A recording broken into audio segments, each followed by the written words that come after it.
ನೋಡ್ತೀವಿ ಸರ್. ನಮಗೆ ಗಿಲ್ಲಿ ನಟ ಮತ್ತು ಇವರು ಕಾಕಾ ಸುದಿ ಅವರು ಇಷ್ಟ ಇದ್ದರು. ಅವರು ನಮ್ಮ ಬಾಸ್ ಅಭಿಮಾನಿ ಆಗಿದ್ದರು, ಉಪೇಂದ್ರ ಅವ್ರ ಅಭಿಮಾನಿ. ಅವರು ಚೆನ್ನಾಗಿ ಆಡಿದ್ರು, ಲಾಸ್ಟ್ ಇದಾದರು. ನಮಗೆ ಗಿಲ್ಲಿ ನಟ ಆಡಬೇಕು ಅಂತ ಭಾಳ ಇದೈತೆ. ಗಿಲ್ಲಿ ನಟ ಯಾಕೆ ಅಂತಂದರೆ ಅವ್ನು ಸ್ವಂತ ಪ್ರತಿಭೆಯಿಂದ ಬಂದಿರೋದವನು. ಅವ್ರ ಊರಲ್ಲಿ ಒಂಥರ ರೀಲ್ಸ್ ಮಾಡ್ಕೊಂಡು ಅವನದೇ ಒಂಥರ ಟ್ಯಾಲೆಂಟೆಡು, ಡಿಫ್ರೆಂಟ್ ಟ್ಯಾಲೆಂಟೆಡು. ಅವನಾಗೆ ಒಂಥರ ಡಿಫ್ರೆಂಟು. ನಮ್ಮ ಉಪೇಂದ್ರ ಥರ ಅವ್ರದ್ದೊಂದು ಡಿಫ್ರೆಂಟಾಗಿ ಯೋಚನೆ ಮಾಡ್ತಾನೆ. ಹಿಂಗೆ ಚೆನ್ನಾಗಿ ಆಡ್ತವ್ರೆ. ಸ್ಟಾರ್ಟಿಂಗಿಂದನೂ ಕೊನೆ ಮುಂಟನೂ ಅವರು ನರ್ವಸ್ ಆಗಿಲ್ಲ ಎಲ್ಲವ.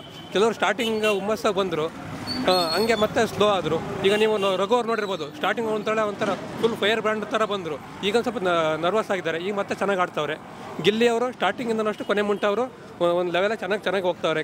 ಕಾಮಿಡಿನೂ ಮಾಡ್ತಾವ್ರೆ, ಎಂಟರ್ಟೈನ್ಮೆಂಟೆಲ್ಲ ಚೆನ್ನಾಗಿದೆ. ಅವ್ರೇನೋ ಸ್ವಲ್ಪ ಟಾಸ್ಕಲ್ಲ ಇದೆಲ್ಲ, ಸ್ವಲ್ಪ ಅದಕ್ಕೊಂದು ಸ್ವಲ್ಪ ಪ್ರೋತ್ಸಾಹ ಮಾಡಬೇಕು. ಕಾಮಿಡಿಲೆಲ್ಲ ಓಕೆ, ಎಲ್ರಿಗೂ ಇದು ಮಾಡ್ತಿರ್ತಾರೆ, ಚೆನ್ನಾಗೈತೆ. ಸ್ವಲ್ಪ ಟಾಸ್ಕಲ್ಲಿ ಒಂದು ಸ್ವಲ್ಪ ಇಂಪ್ರೂವ್ ಕೊಟ್ಟರೆ ಇನ್ನೂ ಚೆನ್ನಾಗಿದ್ದಾಗ್ತಾರೆ. ಫೈನಲ್ ಪಕ್ಕ ಇನ್ನಾಗೋದವರು ಗಿಲ್ಲಿ ನಟ ಅವರೇ. ಅವರು ಚೆನ್ನಾಗಿ ಆಡ್ತಾವ್ರೆ. ಅವರು ನಾನು ಜಾಸ್ತಿ ನರ್ವಸ್ ಆಗ್ತಿಲ್ಲ. ಅವರು ಕೆಲವ್ರು ಏನೋ ಹೇಳ್ಬೋದು, ಹಿಂಗೆ ಅವ್ರು ಹಂಗೆ ಮಾಡ್ತಾವ್ರೆ ಅಂತೇಳಿ. ಅವರು ಒಂದು ಸ್ವಲ್ಪ ಸ್ಟ್ರಾಂಗ್ ಅಲ್ಲ ಇದ್ದಾರೆ. ಓಕೆ, ಅವರು ಫಿನಾಲಿಗೆ ಹೋಗೋಂಥ ಚಾನ್ಸ್ ಐತೆ. ಮತ್ತು ಅವರು ರಕ್ಷಿತ್ ಅಂದ್ರೆ ಇವರು ಇದ್ದಾರಲ್ಲ, ಹಿಂಗೆ ಅವ್ರ ಹೆಸರು ರಕ್ಷಿತ್ ಅಲ್ಲ, ಅವರು ಒಂದು ಉಡುಪಿಯಲ್ಲಿ ಹುಡುಗಿ, ಅವರು ಚೆನ್ನಾಗಿ ಆಡ್ತಾರೆ. ಅವರು ಏನು ನರ್ವಸ್ ಆಗ್ತಿಲ್ಲ. ಹುಡುಗಿನೂ ಸ್ಟ್ರಾಂಗ್ ಇದೆ, ಎಲ್ಲ ಚೆನ್ನಾಗಿ ಆಡ್ತಾರೆ. ಈ ಸರಿ ಎಲ್ಲ ಸ್ಟ್ರಾಂಗ್ ಇದೆ, ಟೀಮ್ ಇದೆ, ಚೆನ್ನಾಗಿ ಆಡ್ತೇವೆ. ಒಳ್ಳೆ ಇದೆ. ನಮ್ಮ ಸುದೀಪ್ ಸರ್ ಅವ್ರು ಮಾತ್ರ ನಾನು ಈ ಬಾಂಬೆ ಮತ್ತು ಆಂಧ್ರ ಎಲ್ಲ ನೋಡಿರ್ಬೋದು. ಎಲ್ಲರಿಗಿಂತ ನಮ್ಮ ಸುದೀಪ್ ಸರ್ ಆ್ಯಂಕರಿಂಗ್ ಸೂಪರ್ ಆಗಿದೆ, ಚೆನ್ನಾಗಿ ನಡೆಸ್ತವ್ರೆ. ಹಿಂಗೆ ಒಳ್ಳೆ ಮನೋರಂಜನೆ. ಕಲರ್ಸ್ ಕನ್ನಡದಲ್ಲಿ ಮಾತ್ರ ಬಿಗ್ ಬಾಸ್ ಪ್ರೋಗ್ರಾಮು ಸೂಪರಾಗಿ ಬರ್ತಾ ಇದೆ ಸರ್.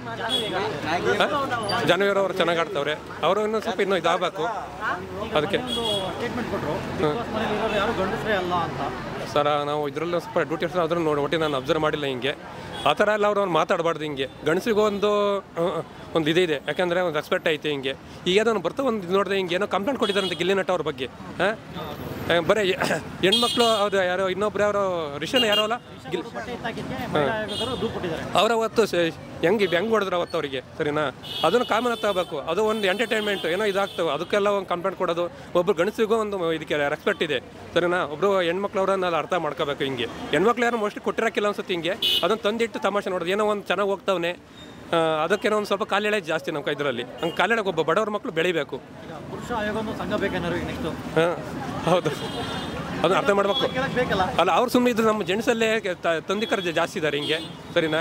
ಒಬ್ಬ ಗಿಲ್ಲಿ ನಟ ಚೆನ್ನಾಗಿ ಬೆಳಿಬೇಕು. ಅವನು ಹಿಂಗೆ ವಸತಿ ಹನುಮಂತು ಇದಾಗಿದ್ರು. ಹಿಂಗೆ ಈ ಗಿಲ್ಲಿ ನಟ ಅವರು ಚೆನ್ನಾಗಿ ಇದು ಮಾಡ್ತಾರೆ. ಅವ್ರು ಇನ್ನಾಗಬೇಕು ಅಂತ ನಮಗೆ ಆಸೆ ಇದೆ.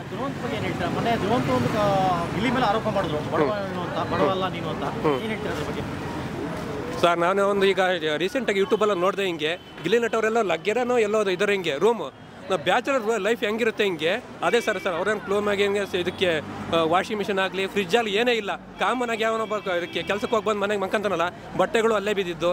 ಯಾರೋ ಯೂಟ್ಯೂಬ್ ಚಾನಲ್ ಹೋಗಿದ್ರು ಒಂದು ವರ್ಷದ ಹಿಂದೆ, ಸೇಮ್ ಒಂಥರ ಹಿಂಗೆ ನಾರ್ಮಲ್ ಏನೂ ಇಕ್ಕಿಲ್ಲ ಅವ್ರು. ಹಿಂಗೆ ಯಾಕ್ರಿ ನೀವು ಎಷ್ಟೊಂದು ಎಲ್ಲ ಇದು ಮಾಡ್ತೀರಾ ಹಿಂಗಿದ್ರೆ ಅಂತಂದರೆ ನಮ್ಮ ಇರೋಕ್ಕೆ ಏನಕ್ಕೆ ಅಂತೇಳಿ ಬೇರೆಲ್ಲ ಹೇಳ್ತಾರೆ. ಹಿಂಗೆ ಅವ್ನು ಅಷ್ಟು ಫೇಮಸ್ ಅಂತೇಳಿ ಅವ್ರ ಕಷ್ಟ ಅವರಿಗೆ ಗೊತ್ತಿರೋ ಸರ್. ಹಿಂಗೆ